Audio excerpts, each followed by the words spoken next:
Christy.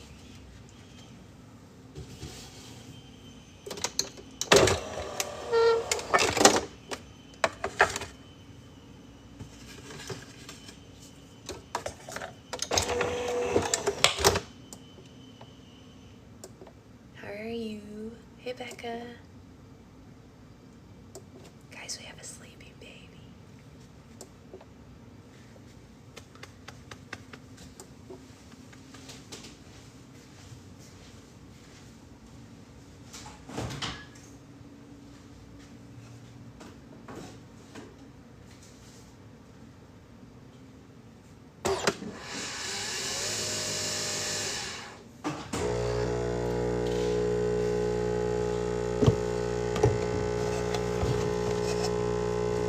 It's true. We do have a sleeping baby. Where's my... Oh.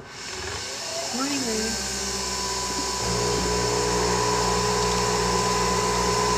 Ellie, she's right here. She's sleeping. Ellie, did you like the rainbow pictures that we sent yesterday? With all the rainbow stuff? I thought you might like that. You're in your mommy's phone. Good morning, Stephanie. How are you and baby E? Good morning, Amanda. How's the other birthday girl? I mean, real birthday girl. Mine is a half birthday, so it's like totally fake. Totally fake.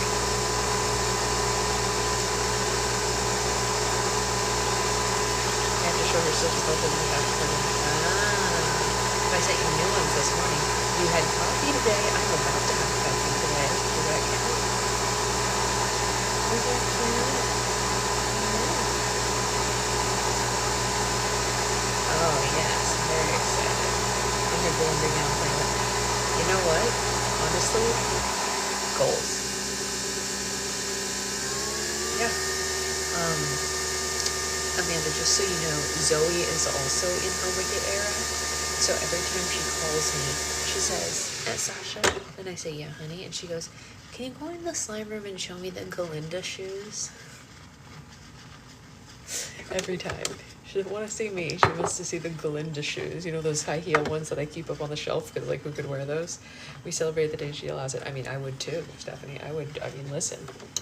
A different flavor. Hey, look at you, fancy lady.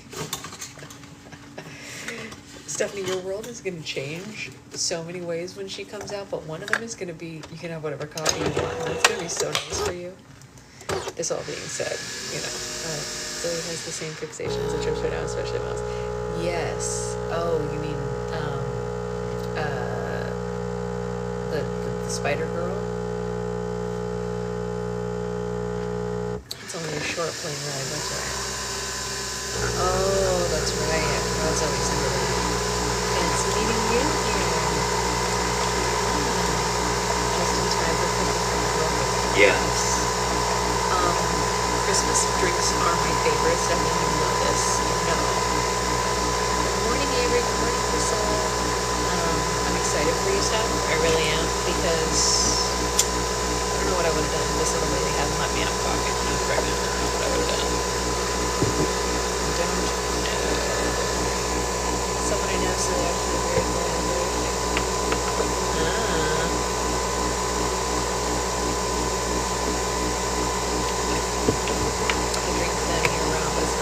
Yeah, which is weird because peppermint usually settles your stomach, so you know it's my fault, LOL, because on a normal day would be like, lovely for your tummy. And then Lisa says, Mommy, how did you get that mermaid slime away? Like you're thinking, well, honey, when you come to visit me, I'm just gonna give you the box, sweetheart, because I don't need to keep the box, so I'm gonna give you the mermaid slime box when you're here. So you just have to wait until you come here, and I'm literally just going to hand it to you. Because she's too small for it, so you're next in line to inherit the box. That's what's up. So don't worry.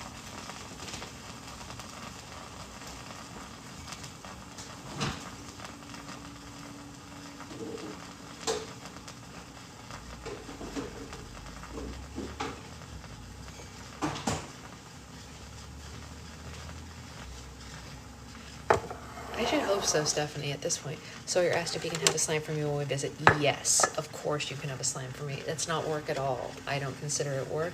I consider it a gift to ones I love. Happy to give them. They can go to the slime room and pick something off the shelf. How about that?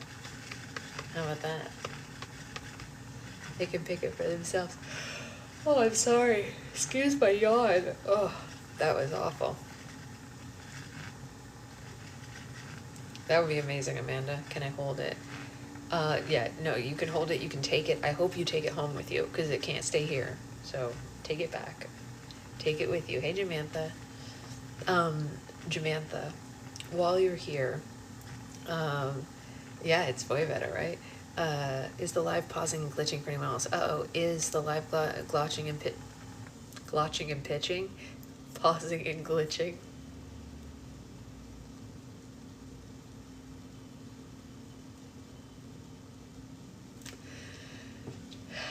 Are we glopping and pitching for anyone else?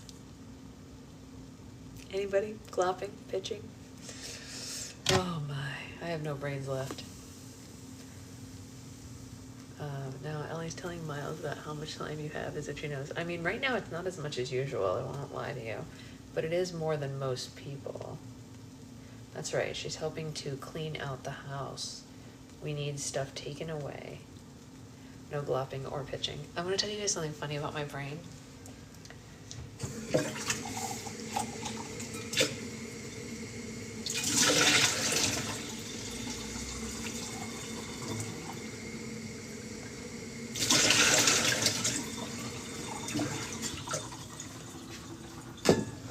So I am in a group on Facebook, which I've told you guys about before, called a group that makes small decisions for you. I think some of you are also in that group, right? And basically people can post, that's amazing, Becca, I didn't realize it was so soon. Glopping here but not pitching, oh well, you know. So it's a group where you can post some kind of like small thing you want to make a decision on, and the group will help you decide if you can't decide. Yeah, right? So basically, you do win some, you do lose some, it's true. So basically, I'm going to give you an example of how that would go. In this group, I might say to the group, I might say, should I have unflavored coffee today, or should I have Nutella coffee today? You know what I mean? Yeah, gloppy brain.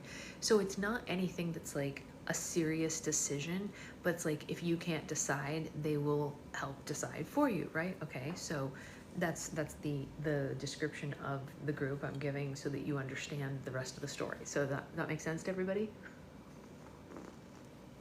Sure, cookie butter kind of day sounds great, but I'm out of cookie butter, unfortunately. So that's the thing. So last night I was feeding the baby, and so to keep myself entertained, I open the thing.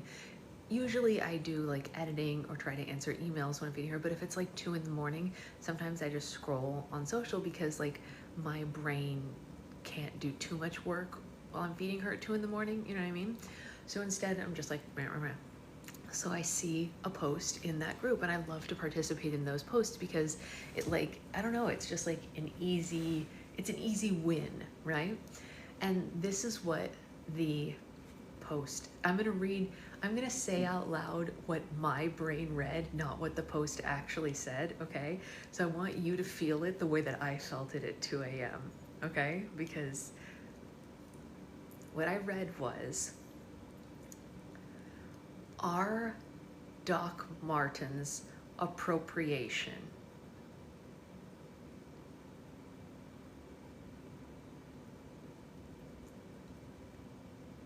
And I sat there in the feeding chair at 2 in the morning, staring at this with my jaw slacked open,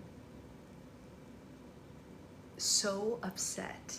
And I was like, appropriation against who? Goth kids? Like, I was mad, right?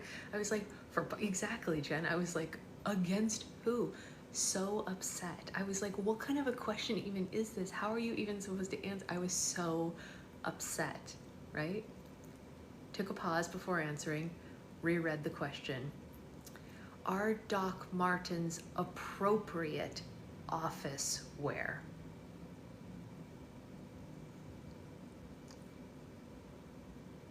So that's why you shouldn't answer emails at 2 a.m. and why you should instead do something that doesn't matter. Okay? Of course, the answer is depends. But I literally commented, told the group what I did, and I said, that's enough internet for me for today.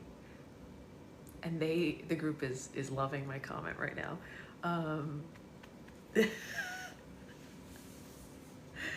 Ridiculous. Like that, in case you're wondering why I don't do work in those times. Yeah, no shopping at 2 a.m. overnight is completely delulu. Yes, delulu. Completely delulu. Can I tell you guys something? I want to know if you guys think this other thing is as funny as I do before we read. So yesterday in my husband's family group chat, my husband's brother said something to his dad that made me laugh so hard I cried for like 5 minutes from laughing. So I need you to tell me honestly if I'm delulu or if it was actually funny. So secret husband's dad loves to golf, okay? He is like golf boy, right? Okay, he's like big golf fan, will like report on his golf scores to us and like blah, blah, blah, blah, blah, right? Hey, Isabella. And so yesterday, he sent the whole family group chat a video of himself competing in a golf thing. I don't know, whatever it is that they do at the golf place, you know? And I didn't watch the video, I'm not gonna lie, because like I had other things going on. And yeah, you need to know shopping and online support group. I had other stuff going on, so I didn't watch the golf video, but I knew it was there, and I put a little heart on it just to be nice, as my father-in-law, he's a nice guy.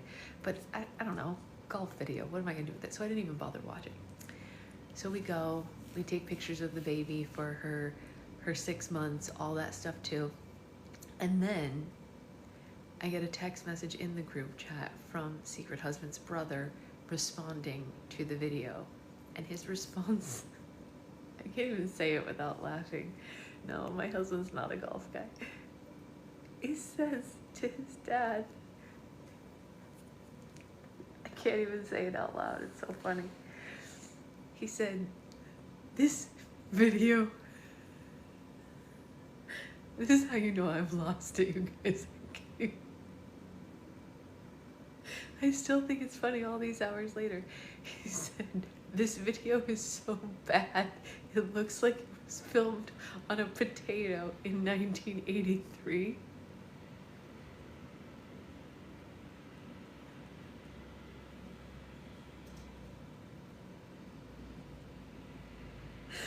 And I laughed so hard, I texted him separately, and I said,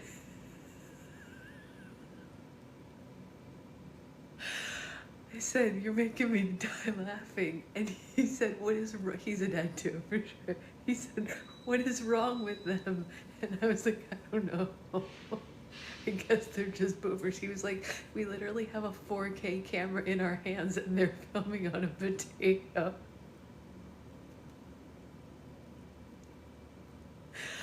I was laughing so hard. I'm still laughing so hard. I don't know why it's so funny to me. Like, what is wrong with me? Why am I laughing so hard at this? Why have I lost it that much? It looks like I'm crying. I am crying, but from laughter. Like, I'm not sad. I think it's hilarious. Like, I can't stop laughing. It's so funny to me.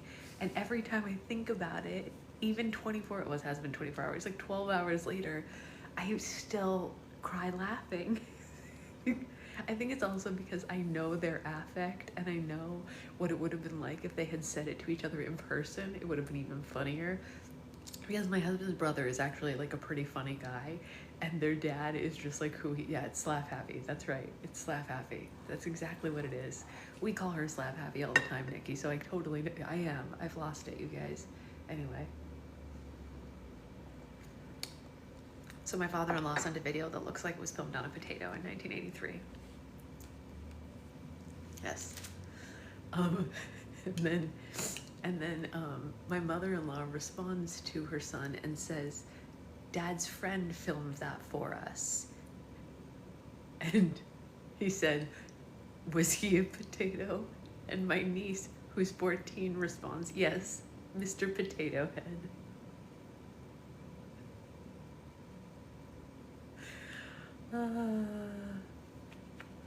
Ooh, it was funny. The whole thing was just gold. I was like, you know what? Mr. Potato Head. Anyway. Yeah, filmed is a strong word for that, exactly. This is what the photos I've been going through. My grandma took was like, yes, it makes you cry laughing. It's priceless even though, yes, it's such a good feeling. You know what, my in-laws are pretty great overall. I would say, pretty great, yeah. They do have the whole being religious thing that is, you know, not my ideal, but other than that, they're pretty good.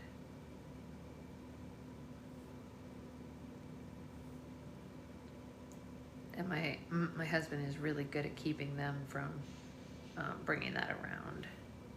Where's our book? Oh, here it is. So we see Secret Husband Guesses Amazing Hero. Yes, they are a fun family. Yes, yeah. So we are reading Princess Diaries. Why is it doing this to me? I'm really mad. Page 109.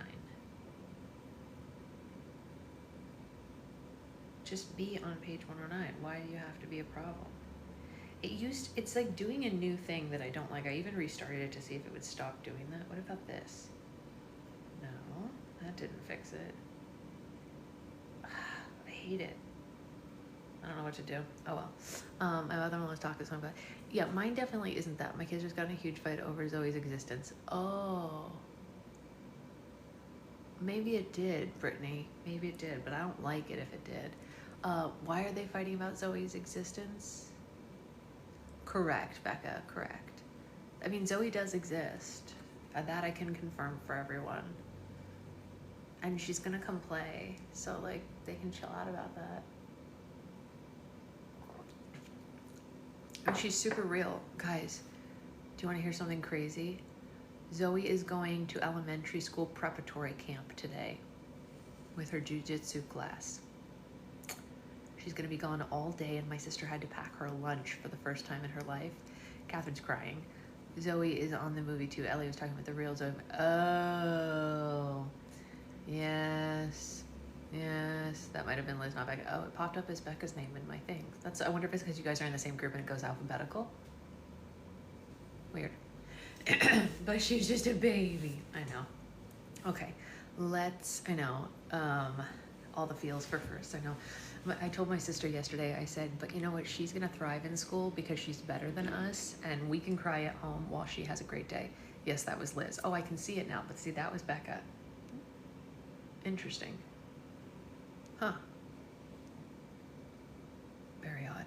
I feel that so hard, you never forget the first. Yeah, she's gonna be great at school. Zoe was built for school. She's like the top of her class in jujitsu, always listens to the teacher, but like is good with the other students. She's like, you know, a leader when she like is on the playground. She like always guides the other kids and stuff. So she's good. Zoe's gonna have the best school stories. I know, she's so funny. She's gonna have the best. Okay, so let's read because Max teaches that, right? He doesn't. He used to before Zoe was born. But like way before Zoe was born. He hasn't in a long time. But he did. He used to, yeah.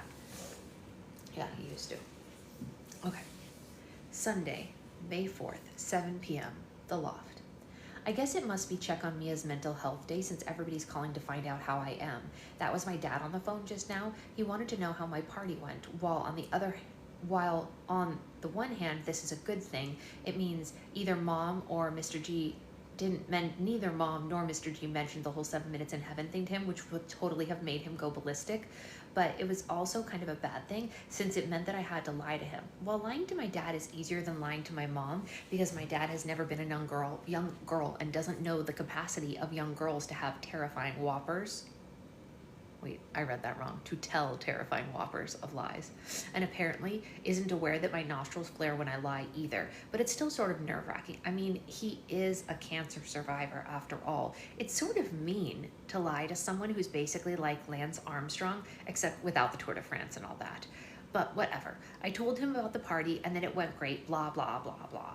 Good thing he wasn't in the same room with me because then he probably would have totally noticed my nostrils flaring like crazy. No sooner had I hung up the phone with my dad than it rang again, so I snatched it up thinking, oh, I don't know, it might be my boyfriend. You would have thought that Michael might have called me at some point during the day just to see how I was, you know, whether or not I was crippled with grief over the whole prom thing. But apparently, Michael is not all that concerned for my mental health because he has not called, but the person on the other end of the phone when I eagerly snatched it up was far from being Michael as you could possibly get. It was, in fact, Grammere, and our conversation went like this. Grammere. Amelia, it is your grandmother. I need you to reserve the night of Wednesday the 7th. I've been asked to dine at Le Cirque with my old friend the Sultan of Brunei, and I want you to accompany me, and I don't want to hear any nonsense about how the Sultan needs to give up his roles because it's contributing to the destruction of the ozone layer. You need more culture in your life, and that's final. I'm tired of hearing about miraculous pets in the Lifetime channel for stay-at-home mothers or whatever it is you're always watching on the television. It's time that you met some interesting people, and not the ones that you see on TV, or those so-called artists that your mother is always hanging around for girls' bingo night or whatever it is. Okay, Grammere, whatever you say, Grammere. What, I ask you, is wrong with my answer? Really, what part of, okay, Grammere, whatever you say, Grammere, would any normal grandmother find suspicious? Of course, I'm forgetting that my grandmother is far from normal because she was all over me right away. Amelia, what is wrong with you? Out with it. I haven't have much time. I'm supposed to be dining in with the Duc de Beaumar. What is Sasha even saying? Really harsh, Ellie. Really harsh. I'm reading a book. It's about princesses. You should love it. You're going to love it when you're a big girl. When you're in high school, this is going to be everything to you. So don't be so judgy right now. Nothing's wrong, Grammere. I'm just a little depressed is all. I didn't get such a good grade on my last algebra quiz, and I'm a little down about it. Pfft. What is it really, Mia? And please, make it snappy. Oh, all right. It's Michael. Remember that prom thing I told you about? Well, he doesn't want to go. I knew it. He's still in love with that horsefly girl, isn't he? He's taking her, isn't he? Well, never mind. I have Prince William's mobile number here someplace. I'll give him a ring, and he can take you. He'll just hop on the Concorde, and he'll take you to the little dance if you want him to. That will show that unappreciative. No, Grammere. Michael doesn't want to take someone else. He just doesn't want to go to the prom at all. He thinks the prom is lame. Oh, for the love of heaven. He's not one of those. Yes, Grammere. I'm afraid so. Well, never you mind. Your grandfather was the same way. Do you know that if I had left it up to him, we'd been married in a clerk's office and gone to a coffee shop for lunch afterwards? The man simply had no understanding of romance, let alone the public's need for pageantry. Yeah, well, that's why I'm a little down today. Now, if you don't mind, Grammere, I really have to start on my homework. I have a story due at the paper in the morning to... I didn't mention that the story was about her. Well, more or less it was about her. It was about the way that the incident at Les Hasut Manger, according to the Sunday Times, the restaurant manager was still refusing to hire Jangbu back, so Lily's march had been for nothing. Well, except that it had apparently gotten her a new boyfriend. Yes, get to work. You have to keep your grades up or your father will give me another one of his lectures on forcing you to concentrate too much on royal matters, or not enough on trigonometry or whatever it is you seem to be having so much trouble with. And don't worry too much about the situation with, well, that boy. Hey, Renee. He'll come around, same as your grandfather did. You just have to find the right incentive. Okay, goodbye. Incentive? What was Grandmere talking about? What kind of incentive would make Michael come around to the idea of going to prom? I couldn't think of a single thing that might make him get over his obviously deep-rooted prejudice against the prom, except possibly if the prom were a combo Star Wars, Star Trek, Lord of the Rings computer convention. Sunday, May 4th, 9 p.m., The Loft. I know why Michael never called, because he emailed me instead. I just didn't check my messages until I turned on my computer and typed up my story for the Atom. Linux rules. Mia, I hope you didn't get in too much trouble over the closet thing last night. Mr. G's a cool guy, though. I can't imagine he was too upset after his initial blow-up. Things have been pretty tense here, what with the whole Lily-Boris breakup. I'm trying to stay out of it, and I strongly recommend for your sanity that you do the same. It's their problem, not ours. I know how you are, Mia, and I really mean it when I say you're better off staying out of it. It's really not worth it.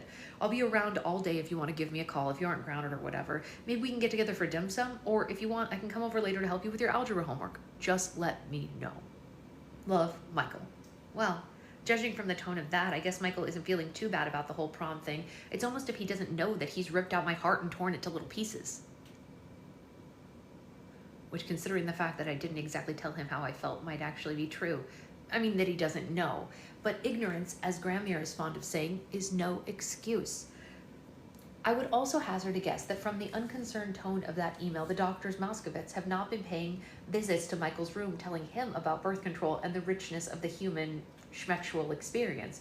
Oh no, that kind of thing always ends up being the girl's problem, even if your boyfriend, like mine, is a staunch supporter of women's rights. Well, at least he wrote. That's more than I can say for my so-called best friend. You would think that Lily might have at least called to apologize for ruining my party. Well, actually, really, it was Tina who ruined my party with her stupid 7 minutes in heaven idea. But Lily is the one who killed it spiritually by making out with a guy who's not her boyfriend in front of said boyfriend. Well, practically anyway. But I have heard nary a word from that ungrateful Boris dumper.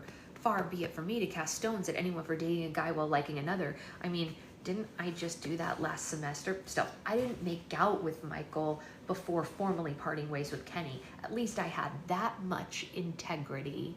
And of course, I can't really blame Lily for liking Jane Boo more than Boris. I mean, come on, the guy is hot. And Boris is so not. Still, it wasn't very nice of her, and I'm dying to know what she has to say for herself. And so is everybody else, apparently. Since I logged on, I've been bombarded with instant messages from everybody but the guilty, concerned party. From Tina. I love romance. Mia, are you all right? I was so embarrassed for you last night when Mr. G caught Lily and Jane Boo in the closet. Was he really mad? I mean, I know he was mad, but was he like homicidal mad? God, I hope you're not dead, like he didn't kill you, because that would really suck if you got grounded with the prom next week and everything. What did he say anyway? Michael, I mean, when the two of you were in the closet together. By the way, have you heard from Lily? That was so weird last night. I mean, with her and Jane Boo right in front of poor Boris. I felt so sorry for him. He was practically crying. Did you notice that? And what was with her shirt when she came out of the closet? I mean, did you see that? W/B T. From Shamika. Beyonce is me. Oh my God, Mia, that party last night was the bomb. If only Jeff and I had gotten a turn in the closet, I might have finally gotten a little action in my Victoria's Secrets, if you know what I mean. Just kidding, LOL. Anyway, could you believe the Lily/Jane Boo thing? I mean, what was that about anyway? Is Mr. G gonna tell her dad? Oh my God, if my dad found out that I had gone into the closet with a guy who had already graduated from high school, I would be so dead. Actually, I'd be dead if I even went into the closet with any guy. Anyway, have you heard anything from her? WB with the dirt. P.S. Did you talk to Michael about the prom? What did he say? Shamika. From Ling Su. Painter Girl. Mia, your mom is such a good artist. Her slides were incredible. By the way, what happened while I was in her bedroom? Shamika said that Mr. G caught Lily and that busboy guy in the closet together. Surely she must have meant Lily and Boris. What would Lily be doing in the closet with someone other than Boris? Are they broken up or something? Ling Su. P.S. Do you think that your mom would let me borrow her sable brushes, like just to try? I've never had a really nice brush before, and I want to see if it makes any difference before I go down to Pearl Paint and spend a year's allowance on them. P.P.S. Did Michael ask you to the prom yet? But those were nothing compared to the IM that I got from Boris. Josh Bell 2. Mia, I was wondering if you heard anything from Lily. I've been calling her house all day, but Michael says she's not there. She's not with you, is she? I hope. I'm really afraid that I might have gone and done something to upset her. Why else would she have picked that other guy to go in the closet with last night? Did she mention anything to you, about being upset with me? I know I stopped for that hot dog during the march, but I was really hungry. She knows that I'm slightly hypoglycemic and I need to eat every hour and a half. Please, if you hear from her, let me know. I don't care if it turns out that she's mad at me. I just want to know if she's all right. Boris Pulowski. I could kill Lily for this. I really could. This is worse than the time she ran off with my cousin Hank, because at least then there was no closet business. God, it's so hard when your best friend's a genius, riot girl, feminist, socialist champion of the common man. It really is.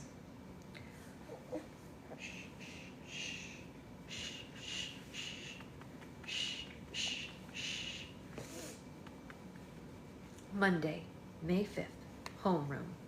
Well, I found out where Lily was all day yesterday. Oh, hi. Hi, beautiful angel. You're up awfully early.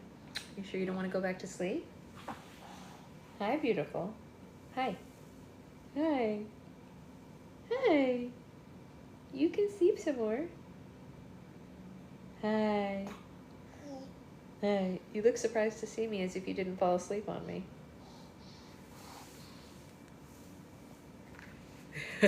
You must be rich, rich. You want to go back to sleep? You can. Do you want to go back to sleep? Hi. What have you decided? What's your decision? To wiggle? Your decision is to wiggle? Yeah? You can wiggle.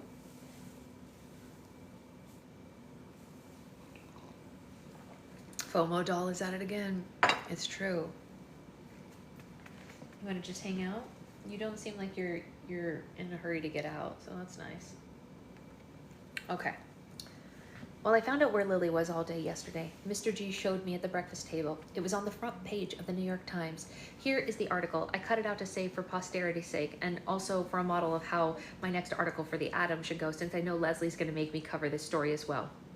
Hi. Boop, boop. City-wide busboy strike. Manhattan. Restaurant workers citywide have thrown down their dish towels in an effort to show solidarity with Jangbu Panassa, a fellow busboy who was dismissed from the four-star uptown brasserie Les Hachutes Manger last Thursday after a run-in involving the Dowager Princess of Genovia. Fear of being included. That's very funny, Liz. Witnesses say the Panassa, 18, was passing through the restaurant bearing a tray laden with dishware when he tripped and inadvertently spilled soup on the Dowager Princess. Pierre Juppé, manager of Les Hachutes Manger, says Panassa had already received verbal warning for dropping a tray earlier that evening. The guy's a klutz, plain and simple, Juppé, 42, told reporters. Panassa supporters, however, tell a different story. There's a reason to believe that the busboy did not simply lose his balance, but tripped over a customer's dog. New York City Health Department regulations require that only service animals, such as seeing eye dogs, be allowed inside establishments in which food is served to the public. If Les Hachutes Manger is proven to have allowed customers to bring dogs into their dining area, the restaurant could be subject to fines and even shut down. There was no dog, the restaurant owner, Jean St. Luc, told reporters. The rumor about the dog is nothing but that, a rumor. Our customers would never bring a dog into our dining rooms. They are too well bred. Rumors of a dog, or perhaps a large rat, persists. However, several witnesses claim that they spotted an apparently hairless creature approximately the size of a cat or a large rat darting in and out of the dining tables. Few mentioned that they thought the animal was some sort of pet of the Dowager Princess, who was at the restaurant to celebrate the 15th birthday of her granddaughter, New York City's own royal, the Princess of Genovia, Amelia Thermopolis Ronaldo. Whatever the reason behind Panassa's dismissal, busboys throughout the city have vowed to continue their work stoppage until the job is restored. While restaurateurs insist that their dining establishments will remain open, busboys are not. There is still reason for concern. Most waiters and waitresses, used only to taking orders and serving food, not clearing tables, may find themselves overburdened. Already some are discussing a sympathy strike to support the busboys, many of whom are illegal immigrants who work off the books generally for less than minimum wage and without such benefits as vacation or sick days, health insurance, or a retirement plan. Regardless, city restaurants will struggle to remain open, though the strike sponsors would like nothing better than to see the metro's area dining community suffer for what they see as decades of neglect and condescension. Busboys have long been the butt of everyone's joke, says strike supporter Lily Moskovitz, 15, who helped organize an impromptu march on City Hall on Sunday. It's time that the mayor and everyone else in the city wake up and smell the dirty dishwater. Without busboys, this city is mud. I seriously can't believe this. This whole thing has gotten way out of control, and all because of Romel, well, and Lily. I mean, same, Avery. I would much rather people think that someone brought a dog than there was actually a rat. I truly couldn't believe it when Hans pulled up in front of the Moskovitz's building this morning and Lily was standing there next to Michael looking as if butter wouldn't melt in her mouth. I actually don't know what that expression means, but Mama says it all the time, so it must mean something bad.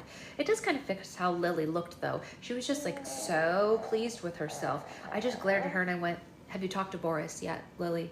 I didn't even say anything to Michael on account of still being mad at him over the whole prom thing. It was really hard to be mad at him, though, because of course this morning he looked really, really good and freshly shaven and all smooth-faced, and his neck was probably smelling better than ever. And of course he is the best boyfriend of all time since he wrote me that song and gave me the snowflake necklace and all of that. But like, whatever, I have to be mad at him because that's the most absurd thing I've ever heard, a guy not wanting to go to his own senior prom. I mean, I could see if he didn't have a date or whatever. Michael totally does have a date. It's me. And doesn't he know that by not taking me to his senior prom, he's totally depriving me of the one memory of high school that might actually be able to recall without shuddering? I mean, a memory that I might be able to cherish and even show my grandchildren the photo of? Right? Yeah. Mommy doesn't have those to show you. Sorry, Mommy didn't go to prom. No, of course Michael doesn't know this because I haven't told him. How can I? I mean, he should know. If he's my true soulmate, he should know without me having to tell him. It's perfectly common knowledge through our set that I have seen the movie Pretty in Pink 47 times. Does he think that I watched it all those times because of my fondness for the actor who played the Duck Man? The Duck Man? Quack, quack. But Lily totally blew off my Boris question. You should have been there, Mia, she said. For the march on City Hall, I mean. We had totally had thousands of people throng. It was totally empowering. It brought tears to my eyes, seeing the people come together like that to further the cause of a working man. Oh, well, then she can have yours, Becca. If God, he should know. Yes. You know what else brought tears to someone's eyes? I asked her pointedly. You making out in the closet with Jangbu, that brought tears to your boyfriend's eyes. I mean, your boyfriend, Boris. You remember him, don't you, Lily? But Lily just looked out the window at all the flowers that had sprung up as if by magic on the dirt in the median on Park Avenue. I mean, there's nothing magic about it. New York City Park employees planted them, fully grown in the dead of the night. Oh, look, she said innocently. Spring has sprung. Talk about cold. I swear, sometimes I don't even know why I'm friends with her. Monday, May 5th. Biology. So what? Did he ask you last night? Didn't you hear? Hear what? Michael doesn't believe in the prom. He thinks it's lame. No. Yeah. Oh, Shamika, what am I even gonna do? I mean, I've been dreaming of going to the prom with Michael my whole life. Well, practically. Well, at least since we started dating anyway. I want everyone to look at us dancing and know once and for all that I am the property of Michael Moskovitz, even though I know that that's sexist and no one can ever be the property of another human. Except I so want to be Michael's property.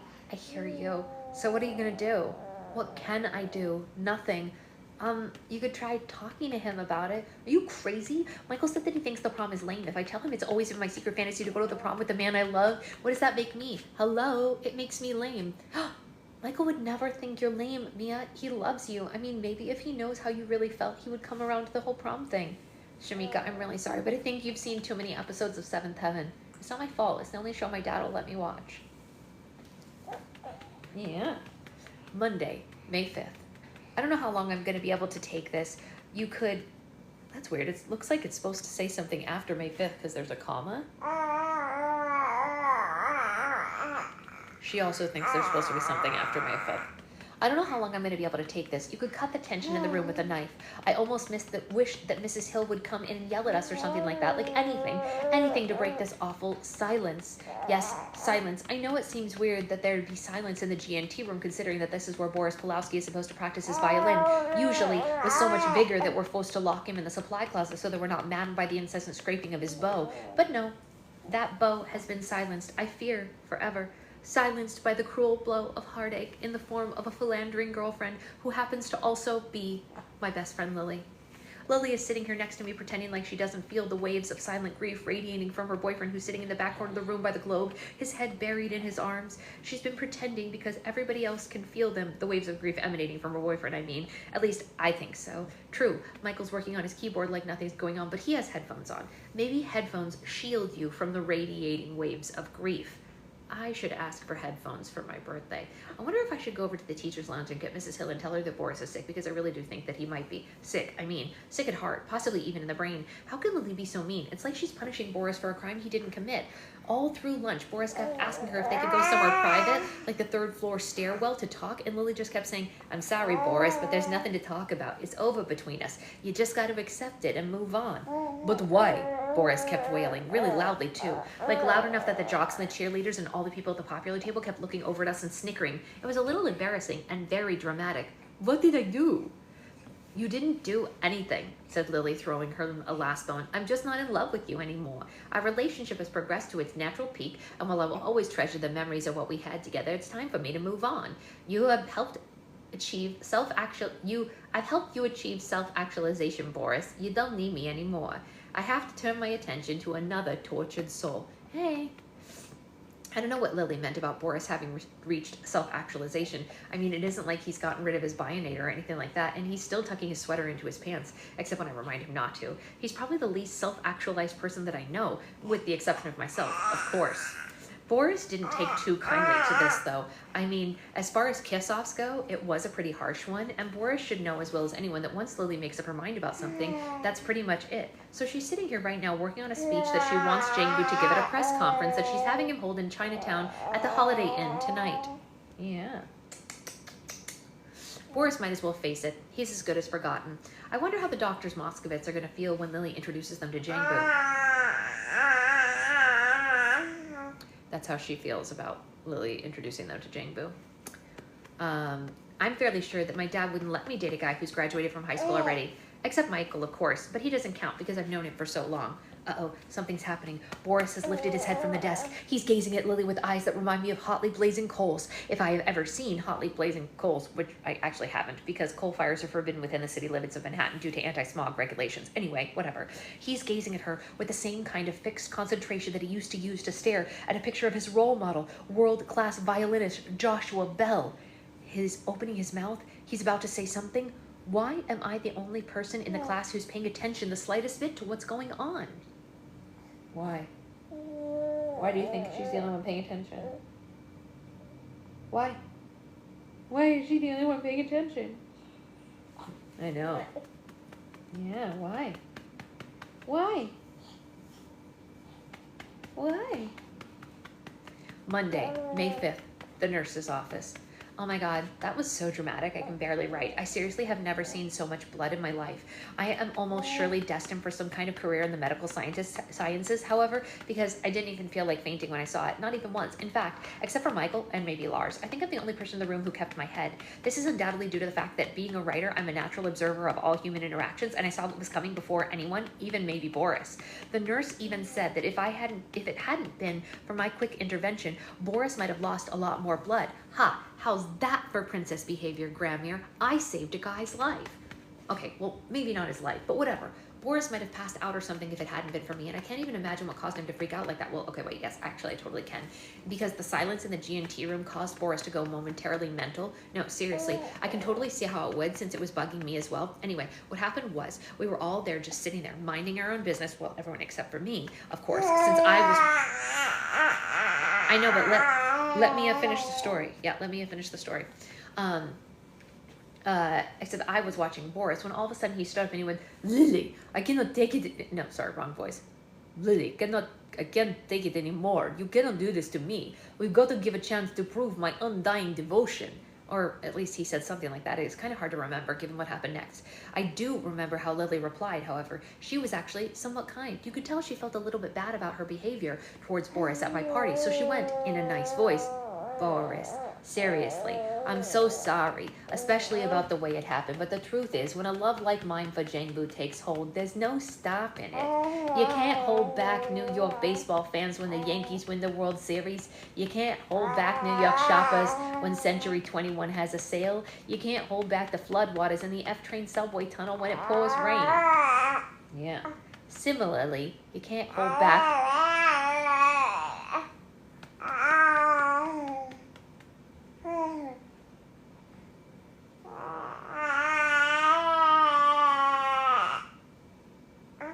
Yeah?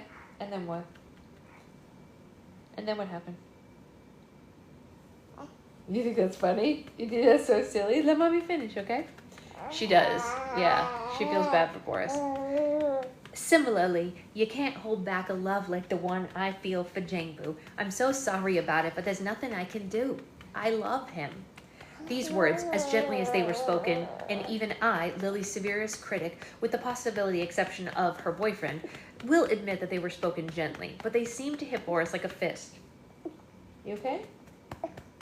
Yeah, what's the matter? What's the matter? Hello? You okay? Hey, what happened? What happened? What was that? What was that? What was that? That didn't sound comfy in your tummy. You okay? Hey, look at mommy. Look at mommy. What was that? Are we having a tummy issue?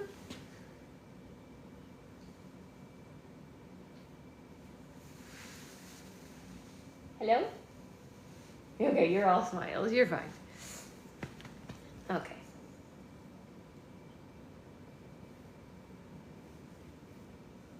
It did sound a little refluxy. Ooh.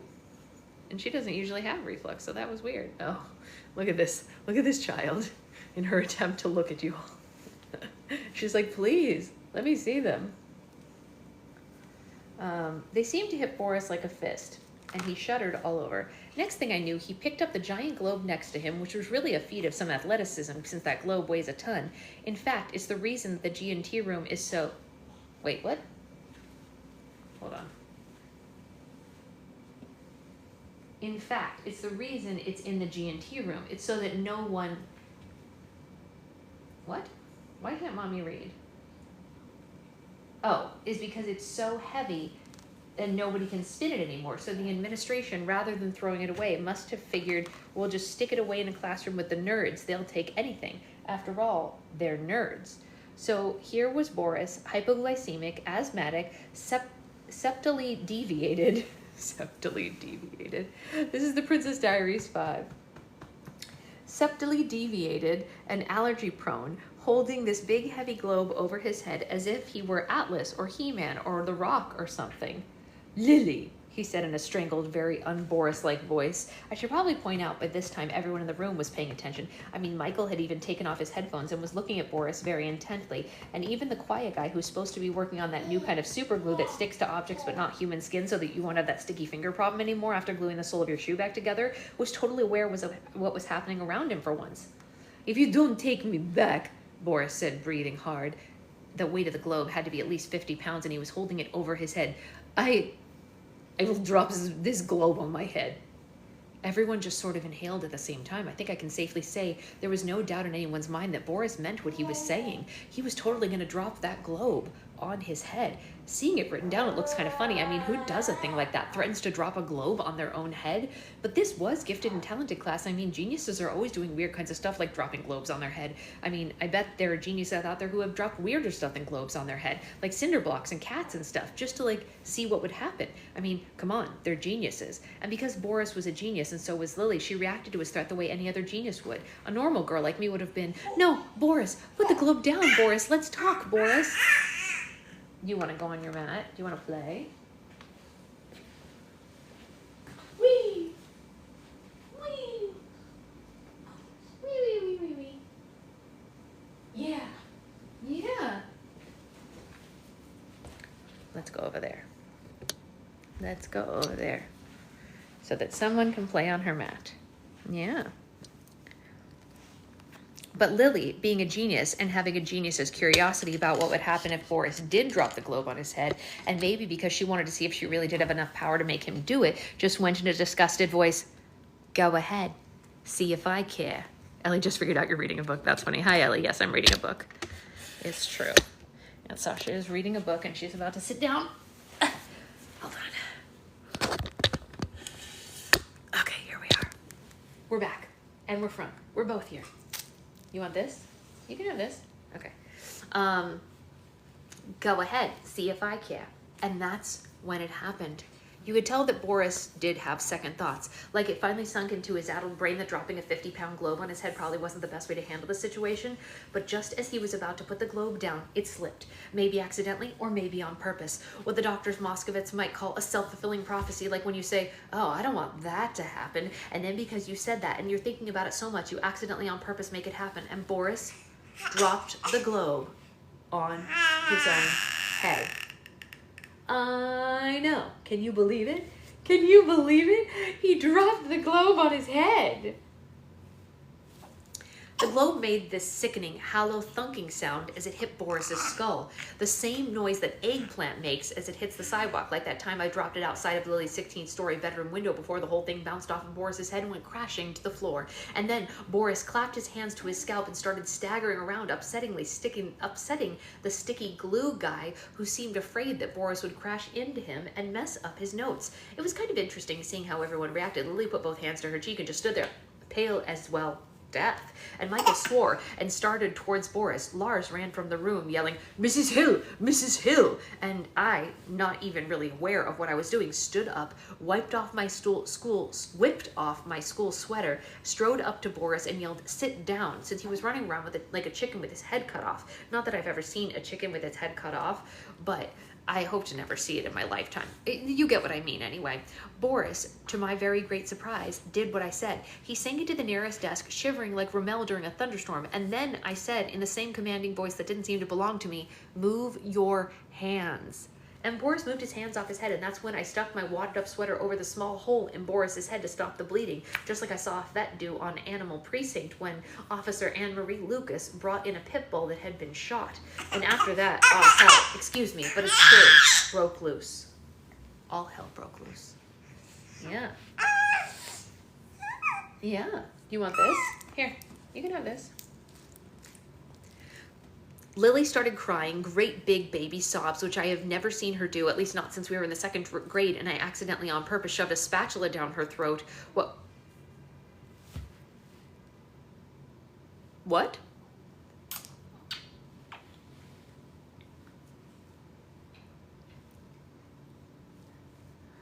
I accidentally on purpose shoved a spatula down her throat while we were frosting birthday cupcakes to hand out to the class because she was eating all the frosting and I was afraid there wouldn't be enough to cover all the cupcakes. Mia, contain thyself. The guy with the glue ran out of the room. Mrs. Hill came running into the room, followed by Lars and half the faculty, who apparently had all been in the teacher's lounge doing nothing, as teachers at Albert Einstein High School are wont to do. Michael was bent over Boris, going in a calm, soothing voice. I'm pretty sure he is from his parents, who often get calls in the middle of the night from patients that have gone off their medication for whatever reason and are threatening to drive uptown and up and down the Barrett Parkway in clown suits. It's gonna be all right, Boris. You're gonna be all right. Just take a deep breath. Good. Now another one. Deep breaths. Good. You're fine. You're gonna be just fine. I hope that's what happened, Becca, because she's not giving us any more information on that, and I feel like we need more information. What do you think? What do you think? You want this? She loves this thing. It's like a little mirror, you know? And it also can tell you if you're happy or sad. It's got a happy face on one side and a sad face on the other. She loves it. And I just kept standing there with my sweater pressed to the top of Boris's head while the globe, having apparently unstuck thanks to the fall, or perhaps the lubrication from Boris's blood, spun lazily around and eventually came to rest with the country of Ecuador most prominent. One of the teachers went and got the nurse, who made me move my sweater a little so that she could see Boris's wound, and then she hastily made me press my sweater back down, and then she said to Boris in the same calming voice that Michael was using, "Come on, young man, let's go to my office." Only Boris couldn't walk to the nurse's office by himself since when he tried to stand up, his knees sort of gave out beneath him, probably on account of his hypoglycemia. So Lars and Michael half carried Boris to the nurse's office while I kept my sweater pressed to his head because, well, nobody told me to stop. As we passed Lily on our way out, I got a good look at her face, and she really had gone as pale as death. Her face was the color of New York City snow. It was like a pale gray tinged with yellow, and she also looked a bit sick to her stomach, which, if you ask me, serves her right. So now, Michael and Lars and I are sitting here as the nurse fills out an incident report. She called Boris's mother, who's supposed to come get him. I know, it's true. and take him to the family doctor. While the wound caused by the globe isn't too deep, the nurse does think it will probably require a few stitches and that Boris will need a tetanus shot. The nurse was very complimentary of my quick action. She went, "You're the princess, aren't you?" And I demurely replied that I was. I can't help feeling really proud of myself. It's strange how even though I don't like seeing blood in movies and stuff, in real life it didn't bother me one bit. Seeing Boris's blood, I mean, because I had to sit with my head between my knees and bile that time that they showed the acupuncture film. But seeing that blood spurt out of Boris's skull in real life didn't cause me so much as a twinge.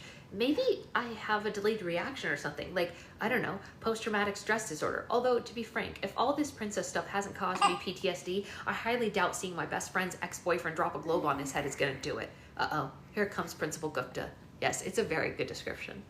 And that's probably because Meg Cabot lived in New York City for so long. Yeah. Yeah. Yeah, what's on your nose? And we have boogies? Do we have boogies? Boogie, boogie, boogie, boogie, boogie.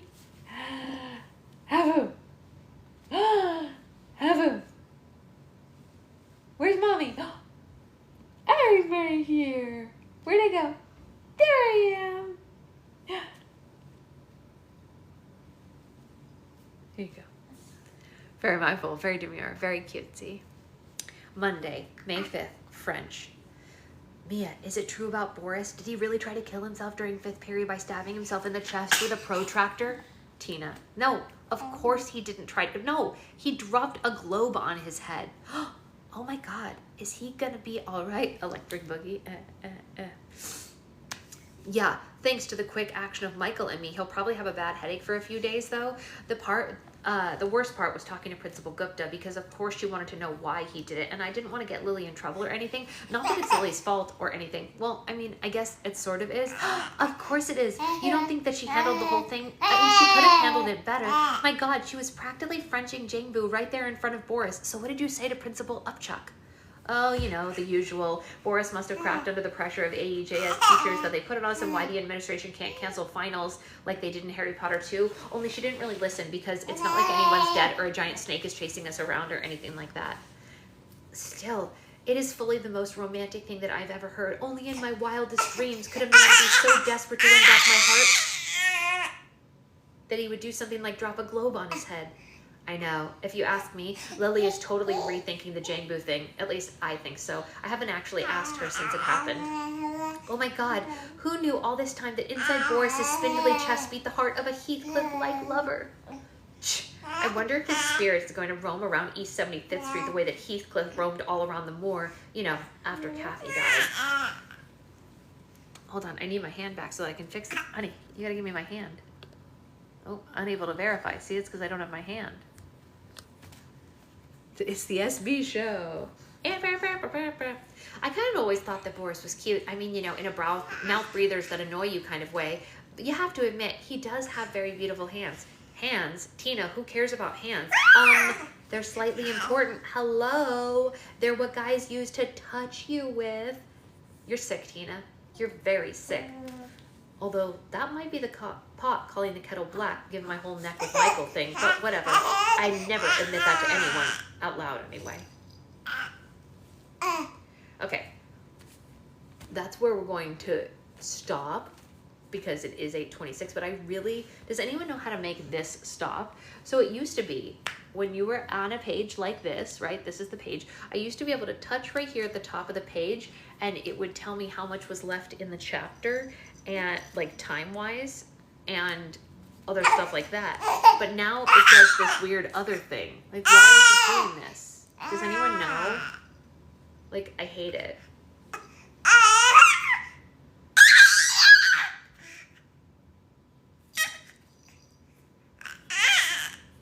I don't know what to do.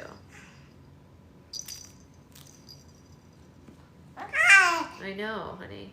Oh, I think I might have fixed it.